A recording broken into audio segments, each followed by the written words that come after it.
तो जैसे बच्चा हमने लास्ट क्लास में देखा था, हमने पढ़ा था थॉमसन एटॉमिक मॉडल। जो जे थॉमसन थे उन्होंने बताया था कि जो एटम होगा वो कैसा होता है, लाइक वाटरमेलन होता है। और जैसे वाटरमेलन में रेड पार्ट होता है, उसी तरीके से इसमें क्या होता है, जो पॉजिटिव चार्ज होगा। थॉमसन ने बताया था कि जो एटम होगा, एटम में जो पॉजिटिव चार्ज होगा वो यूनिफॉर्मली डिस्ट्रीब्यूटेड होता है, ठीक। और इसी को यही जो पॉजिटिव चार्ज होता है इसका मास बनाता है, इसका मास बनाता है। तो बेसिकली ये चीज थी कि जो पॉजिटिव चार्ज होगा इसमें क्या होगा, किसी भी एटम में यूनिफॉर्मली डिस्ट्रीब्यूटेड होता है, मतलब चारों में एक समान रूप से फैला हुआ होता है। जो नेगेटिव चार्ज होते हैं वो कहीं कहीं लगे रहते हैं, ऐसे कहीं कहीं पे जैसे एम्प्लीट शेड होते हैं उसकी तरह होते हैं। अब इसके बाद एक नया एक्सपेरिमेंट आया, इसको बोलते हैं रदरफोर्ड एटॉमिक मॉडल, या इसको यूं कहे, इसको बोलते हैं अल्फा स्कैटरिंग एक्सपेरिमेंट। इसको कहेंगे हम अल्फा स्कैटरिंग एक्सपेरिमेंट कहते हैं, ठीक है जी। अब सबसे पहले बात करेंगे जो अल्फा पार्टिकल्स होते हैं वो क्या होते हैं। जो ये अल्फा है, ये अल्फा पार्टिकल्स क्या चीज होगी। तो हमने सुना है एक हमारा जो एलिमेंट होता है वो होता है हीलियम। हीलियम में जो सिंबल होता है वो होता है 2He4। मतलब इसका जो Z होगा, एटॉमिक नंबर कितना होगा, 2 होगा, एटॉमिक मास क्या होगा, 4 होगा, ठीक। अब जो Z होता है, ये Z इक्वल टू होता है P इक्वल टू होता है E। मतलब जो इसका एटॉमिक नंबर होगा उतने ही इसमें नंबर ऑफ प्रोटॉन्स होते हैं, उतने ही इसमें नंबर ऑफ इलेक्ट्रॉन्स होते हैं। तो हम क्या कह सकते हैं कि जो हीलियम के पार्टिकल है उसमें 2 इलेक्ट्रॉन्स होते हैं। अब इस हीलियम के पार्टिकल से हमें बनाना है अल्फा पार्टिकल। तो क्या करेंगे, इसमें से 2 इलेक्ट्रॉन को बाहर निकाल देंगे, 2 इलेक्ट्रॉन्स रिलीज कर देगा। तो ये क्या बनेगा, ये बनेगा He2 पॉजिटिव, He2 पॉजिटिव, ये बन जाएगा 2He4 2 पॉजिटिव। तो अब ये जो बना है 2 पॉजिटिव चार्ज हीलियम का एलिमेंट, इसको बोला जाता है alpha particle. It is note to that जो ये है हीलियम है, इसमें क्या है, ये 2 पॉजिटिव, मतलब ये एक पॉजिटिव पार्टिकल क्या होता है, नोटिस रखना है क्या, ये जो हीलियम का पार्टिकल है वो कैसा होगा, पॉजिटिव चार्ज। अब आगे देखते हैं जो अल्फा पार्टिकल है उस एक्सपेरिमेंट में क्या होगा। इसमें देखेंगे जो ये थे रदरफोर्ड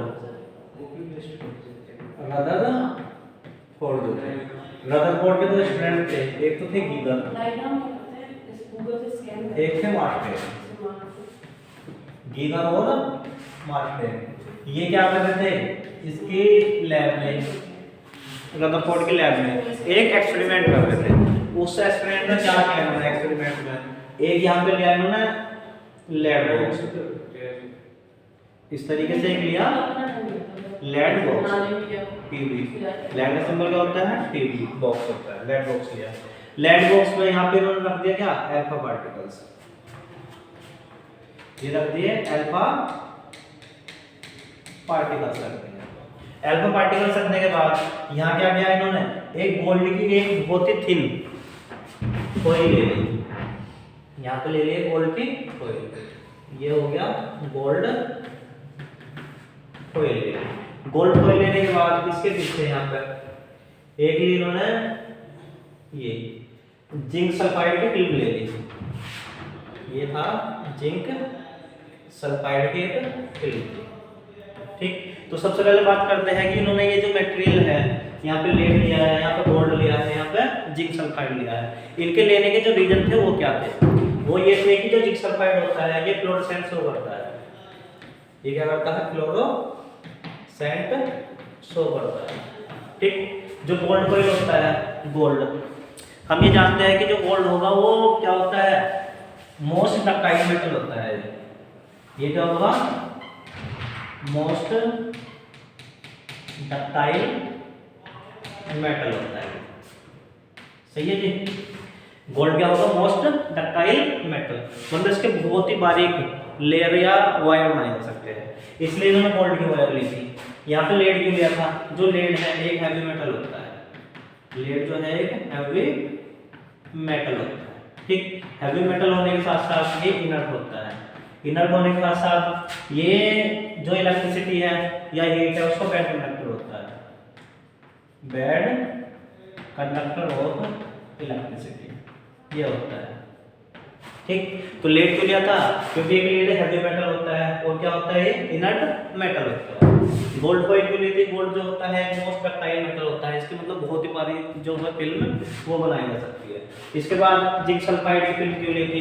क्योंकि ये क्या करती है, फ्लोरोसेंट शो करती है। अब इसमें हुआ क्या, जैसे जो अल्फा पार्टिकल है, अल्फा पार्टिकल इससे रेज निकलनी स्टार्ट हुई तो क्या हुआ, इससे कुछ रेज निकल के कुछ तो अपवर्ड चली गई, कुछ डाउनवर्ड चली गई, ऐसे जा रही है, कुछ अपवर्ड कुछ डाउनवर्ड। और जो कुछ बहुत बिल्कुल बिल्कुल सीधी गई 180 डिग्री से, वो उससे टकरा के जिस बात से गई थी उस बात से वापस आ गई। ठीक, तो इस एक्सपेरिमेंट को जो अल्फा स्कैटरिंग एक्सपेरिमेंट है उसको हम इस तरीके से अच्छी तरीके से समझेंगे। क्या है, ऐसे समझो ये कोई एटम है, एटम का यहाँ पे क्या है, अल्फा पार्टिकल सोर्स है, अल्फा पार्टिकल सोर्स रखा हुआ है यहाँ पे। तो यहाँ से अल्फा पार्टिकल की रेंज निकलेगी, अल्फा पार्टिकल की रेंज निकलेगी। तो जैसे अल्फा पार्टिकल की रेंज निकली तो मैक्सिमम रेंज जो है डिफ्लेक्ट हो गई, मैक्सिमम रेंज क्या है, डिफ्लेक्ट होकर डाउनवर्ड, कुछ डाउनवर्ड चली गई, कुछ अपवर्ड चली गई। ठीक, और बहुत ही कम रेंज यहाँ से बिल्कुल सीधी गई और इससे टकरा के वापस आ गई 180 डिग्री, जिस बात से गई उसी बात से क्या हुआ, वापस आ गए। अब इस चीज से क्या कंक्लूजन निकला, कंक्लूजन ये निकला जो हमारे अल्फा पार्टिकल थे, अल्फा पार्टिकल ये थे positively charge, positively charge particle थे। ठीक, अब जो पॉजिटिव चार्ज है, जो पॉजिटिव पॉजिटिव होता है एक दूसरे को रिपेल करता है और जो पॉजिटिव निगेटिव होता है एक दूसरे को अट्रैक्ट करते हैं। ठीक, तो उन्होंने इससे क्या कंक्लूजन निकाला, ये निकाला कि जो बीच में है, अब बीच में क्या है, यहाँ से कोई अल्फा पार्टिकल आई, पॉजिटिव चार्ज रेज आई और इससे टकरा के वापस चली गई, मतलब रिपेल हो गई। इसका मतलब ये हुआ कि बीच में जो है कोई पॉजिटिव चार्ज है, यहाँ पे क्या है, कुछ पॉजिटिव चार्ज है जो डेंस होता है। ठीक, पॉजिटिव से पॉजिटिव क्या होगा, रिपेल हो जाएगा, इसलिए बीच में क्या होगा, पॉजिटिव चार्ज होगा। अब मैक्सिमम रेंज जो है वो डिफ्लेक्ट होकर वापस चली गई, डिफ्लेक्ट होकर कुछ अपवर्ड चली गई, कुछ डाउनवर्ड चली गई। इससे ये आइडिया लगाया गया कि जो एटम होता है, एटम का मैक्सिमम पार्ट जो होता है वो कैसा होता है, एम्प्टी होता है। एटम का मैक्सिमम पार्ट एम्प्टी होता है। ये क्या हो गया, हो गया डिफ्लेक्शन, हो गया डिफ्लेक्शन। ऊपर भी क्या हो गया हमें, डिफ्लेक्शन हो गया। ठीक, अब ये वाली जो रेंज गई थी ये 180 डिग्री पे क्या होगी, डिफ्लेक्ट हो गई, जिस साइड थी क्या कर दिया उन्होंने, बाउंस बैक कर दिया, बाउंस बैक हो। जैसे यहाँ से रेंज निकाल ली तो कुछ तो इधर चली गई, कुछ इधर चली गई। ऊपर नीचे जाने का रीजन क्या था, पॉजिटिव पॉजिटिव से क्या करेंगे, रिपेल करेंगे, तो रिपेल होकर कुछ ऊपर चली गई, कुछ नीचे चली गई। जो कुछ सीधी जाने वाली थी वो क्या हो गई, वापसी हो गई, क्योंकि पॉजिटिव चार्ज में रिपल्सन हो गया। अब ये जो 180 डिग्री से बाउंस बैक हुआ इनका, ये जो बाउंस बैक हुआ ये किस रेशियो में था, ये तो 1/20,000 रेशियो में, 1/20,000 रेशियो में। इसका मतलब क्या है, इसका मतलब ये है कि अगर यहाँ से 20,000 रेज पास कराई गई, कितने 20,000 रेज पास कराई गई, तो उनमें सिर्फ एक रेज, वन रेज जो होगी यहाँ तो बाउंस बैक करेंगे 180 डिग्री से, बाकी सब ऊपर या नीचे चली जाएगी। इसमें क्या हुआ, जो मैक्सिमम पार्ट था इसका, मैक्सिमम पार्ट वो क्या है, एटम का मैक्सिमम पार्ट जो है एम्प्टी होता है। अब इस चीज से जब ऐसा हुआ तो जो गीगर और मार्शल थे उन्होंने बताया, जो उनके टीचर थे रदरफोर्ड, उनको बताया कि ऐसे ऐसे है कि जो थॉमसन का मॉडल था, थॉमसन ये कह रहा था कि उसमें जो पॉजिटिव चार्ज है वो यूनिफॉर्मली डिस्ट्रीब्यूटेड होता है। अगर वो यूनिफॉर्मली डिस्ट्रीब्यूटेड होता तो जो ये अल्फा पार्टिकल की पॉजिटिव रेज है इससे पास ना हो पाती, सारी की सारी क्या करती, बाउंस बैक करती। तो वहाँ पे क्या हुआ, जो ये था अपना थॉमसन का एटॉमिक मॉडल वो गलत साबित हो गया।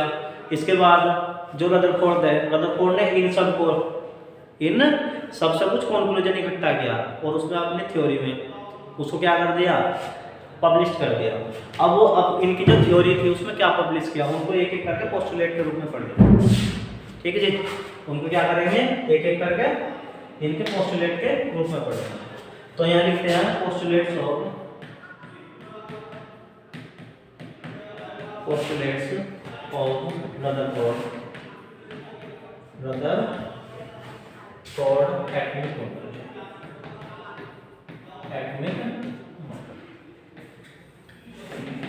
Postulates of Rutherford atomic model.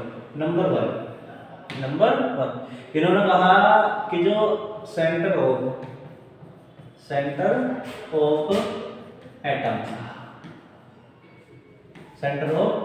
Have dense positive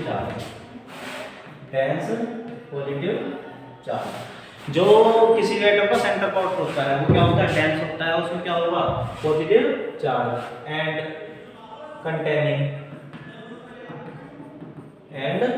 containing nearly all mass of atoms। और क्या होगा, एटम का जितना भी लगभग जितना टोटल मास होगा वो सबका सब कहाँ होगा, इसके सेंटर में होगा। ठीक, सेकंड ये कहा कि इन्होंने maximum part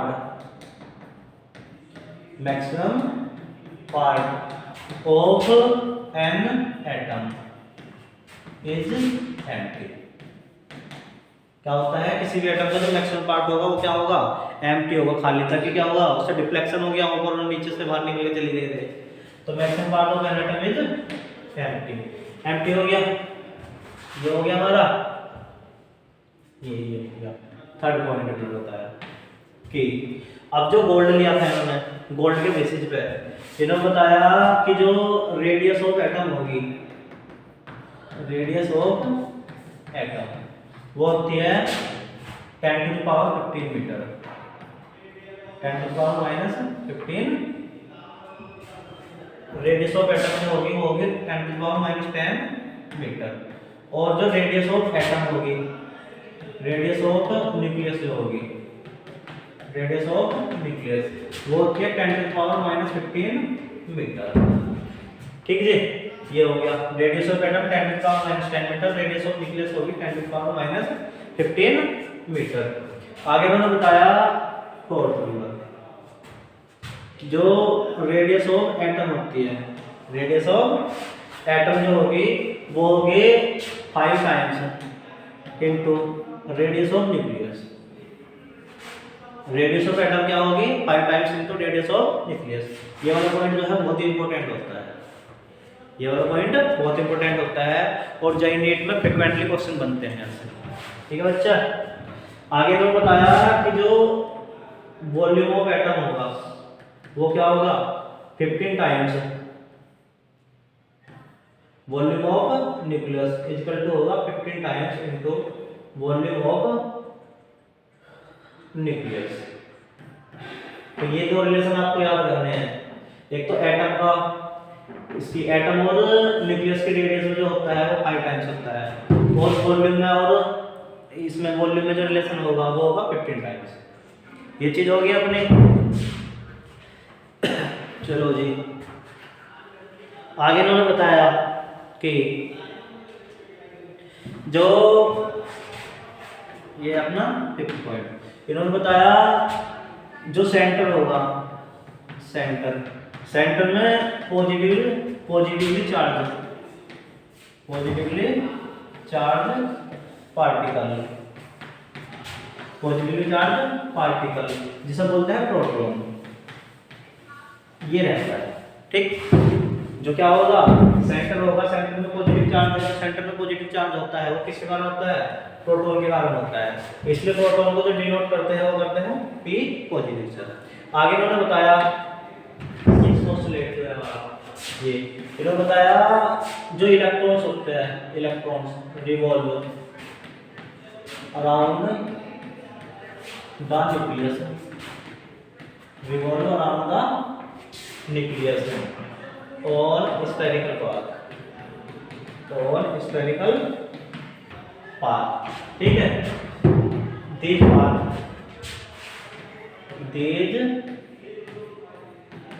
paths is called इसमें इन्होंने क्या कहा है, इन्होंने कहा कि जो पॉजिटिव चार्ज होता है न्यूक्लियस के चारों ओर इलेक्ट्रॉन्स कुछ सर्कुलर पाथ पर रिवॉल्व करते रहते हैं। ये ना सर्कुलर पाथ पर रिवॉल्व करते रहते हैं। ये जो सर्कुलर पाथ है इन्हें क्या कहा जाता है, ऑर्बिट कहा जाता है। जैसे हमने पहले बात की थी, जो सर्कुलर पाथ है ये, इनकी स्टाइल का नाम होता है के एल एम एन, ये होता है, ठीक। और आगे इन्होंने बताया था पॉइंट नंबर 7 कि जो इलेक्ट्रॉन और प्रोटॉन, इलेक्ट्रॉन नेगेटिव हो गया, प्रोटॉन पॉजिटिव हो गया, इलेक्ट्रॉन एंड प्रोटॉन जो होंगे, प्रोटॉन किस फोर्स के द्वारा आपस में जुड़े होते हैं, तो ये इलेक्ट्रोस्टैटिक फोर्स, इलेक्ट्रोस्टैटिक फोर्स के द्वारा आपस में जुड़े होते हैं। ये जो इलेक्ट्रोस्टैटिक फोर्स है हम इसको कूलॉम लॉ के द्वारा समझ सकते हैं, इसको समझ सकते हैं कूलॉम लॉ के द्वारा। ये अपना कूलॉम्स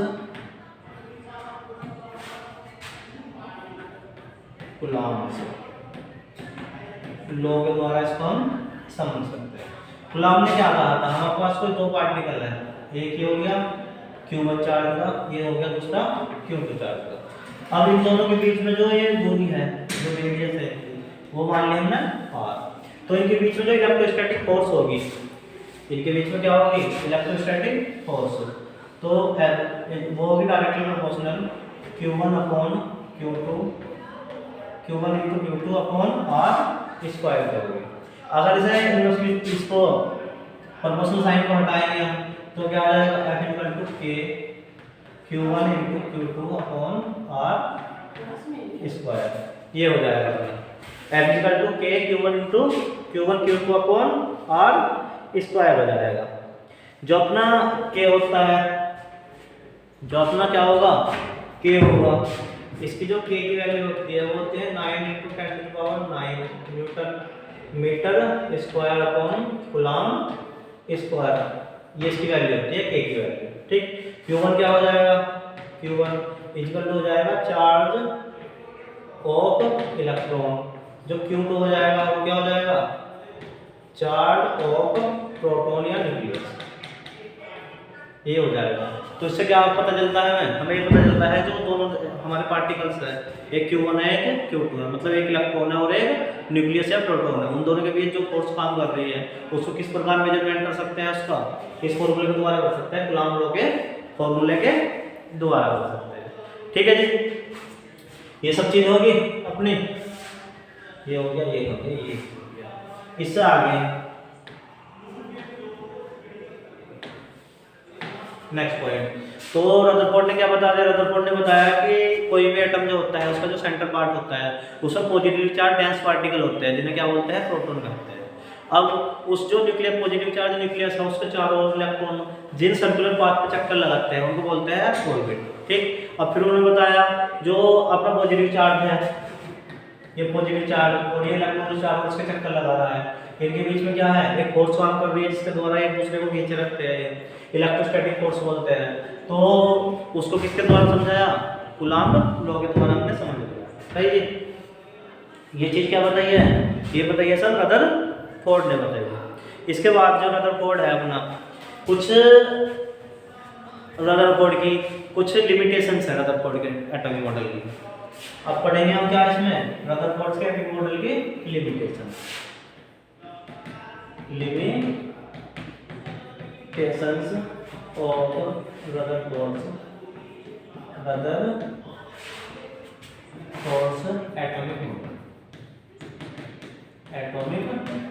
मॉडल।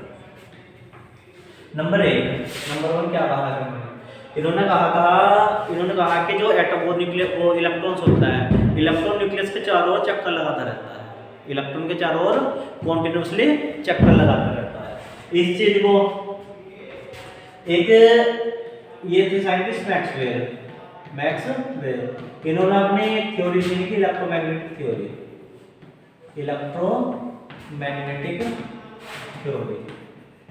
इस इलेक्ट्रोमैग्नेटिक थ्योरी में उन्होंने ये कहा था अगर कोई माइक्रोस्कोपिक पार्टिकल है, सपोज ये क्या है माइक्रोस्कोपिक पार्टिकल, अगर इसको एक्सलेट करेंगे किस चीज से, तो ये जैसे जैसे अपने एक्सिस के चारों ओर रिवॉल्व करेगा, तो ये क्या करेगा, एनर्जी क्या करेगा, कॉन्टिन्यूअसली क्या करता रहेगा, इमिट करता रहेगा। कॉन्टिन्यूअसली एनर्जी क्या करता है, इमिट करता है। ठीक, तो जब किसी माइक्रोस्कोपिक पार्टिकल को हम एक्सलेट करेंगे तो जो इलेक्ट्रॉन्स है वो क्या करता है, कॉन्टिन्यूअसली एनर्जी को इमिट करता है।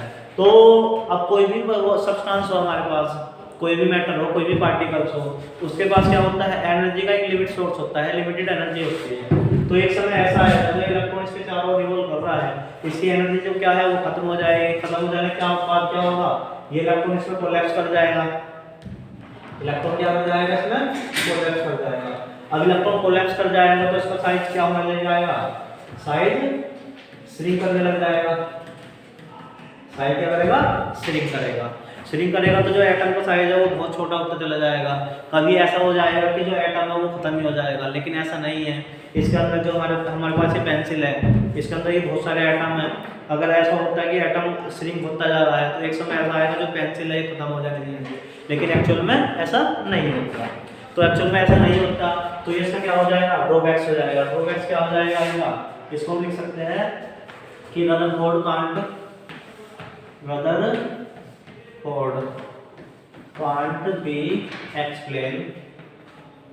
can't be explained about stability of atom. इन्होंने क्या किया, एटम की स्टेबिलिटी के बारे में कुछ भी नहीं बताया था, सिर्फ बताया था इलेक्ट्रॉन जो है उसके चारों ओर चक्कर लगाते हैं। सेकंड क्या हो जाएगा लिमिटेशन, सेकंड लिमिटेशन इनकी क्या हो जाएगी, सेकंड लिमिटेशन ये होगी कि मतलब जो इलेक्ट्रॉन्स है, सपोज करते हैं ये क्या है इसके चारों ओर, ये सेल है, ये क्या है सेल। अगर इलेक्ट्रॉन यहाँ पे एन सेल में लाई कर रहा है, अगर एन से ये एल में जाएगा तो इलेक्ट्रॉन में इसकी मुझे एक्साइटेड एनर्जी होगी। यहाँ से यहाँ जाएगा तो लाइट इमिट करेगा, यहाँ से जाएगा तो लाइट इमिट करेगा। अब जो लाइट इमिट या एब्जॉर्ब हो रही है, लाइट जो हो रही है इमिट या एब्जॉर्ब हो रही है, उसके बारे में उन्होंने कुछ नहीं बताया था कि इलेक्ट्रॉन एक्चुअल में ऐसा होता है, इलेक्ट्रॉन को जब एनर्जी मिलती है तभी वो एक्साइटेड होता है। एक्साइटेड कब होगा, जब वो लाइट को गेन करता है। ठीक, फिर जो ऊपर से नीचे आएगा डी एक्साइटेड होगा तो वहां से क्या करता जाएगा, वो एनर्जी को रिलीज करता आएगा। जबकि इस बारे में इन्होंने कुछ नहीं बताया था। तो इन्होंने जो ये होगा हमारा इलेक्ट्रॉन्स के एक्साइटमेंट के बारे में, एक्साइटमेंट के बारे में कुछ भी नहीं एक्सप्लेन नहीं करता, नॉट एक्सप्लेन। तो ये क्या हो जाते हैं, इनके ड्रॉबैक्स हो जाते हैं। इन ड्रॉबैक्स को कवर करते हुए एक अपना मॉडल आएगा, नेक्स्ट क्लास में पढ़ेंगे हम Bohr's atomic model, Bohr's atomic model. Bohr's के एटॉमिक मॉडल ने जो इनके मॉडल में कमी थी रदरफोर्ड के, वो उन्होंने पूरी की थी। तो इस तरीके से हम क्या करते हैं, जो रदरफोर्ड का एटॉमिक मॉडल था हमारा वो कंप्लीट हो जाता है। तो आज की क्लास में हम इसको क्लास को यहीं खत्म करते हैं। आगे फिर पढ़ेंगे हम नेक्स्ट क्लास में बोर्स एटॉमिक मॉडल। ठीक है।